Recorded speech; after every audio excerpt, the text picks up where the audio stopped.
আপনারা জানেন এই সরকার মাত্র 15 দিন হলো দায়িত্ব গ্রহণ করেছে। বাংলাদেশের মানুষ দীর্ঘ সময় ধরে তাদের বিভিন্ন দাবি এবং তাদের যৌক্তিক বিভিন্ন দাবি উত্থাপন করার সুযোগ পাচ্ছিল না। বিগত সরকারের আমলে তারা সেই দাবিগুলো উত্থাপন করছে। তাদের প্রতি আমাদের আহ্বান থাকবে, নিয়মতান্ত্রিকভাবে গণতান্ত্রিক আপনাদের যে আন্দোলনের অধিকার সেটা আপনারা করবেন।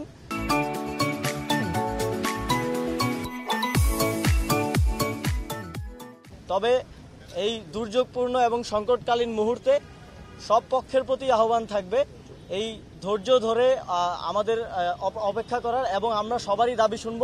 তবে দেশের সার্বিক পরিস্থিতি স্বাভাবিক হলে আমরা একটি আমাদের রেজওয়ানা হাসান আপা বললেন যে আমাদের একটি কমিটি হবে, স্বরাষ্ট্রমন্ত্রী উপদেষ্টা আজ কথা বলবেন এবং একটি সুষ্ঠু উপায়ে যাতে আমরা তাদের কাছে পৌঁছাতে পারি, তাদের দাবিগুলো শুনতে পারি এবং সমাধান করতে পারি, সেদিকে যাওয়া হচ্ছে।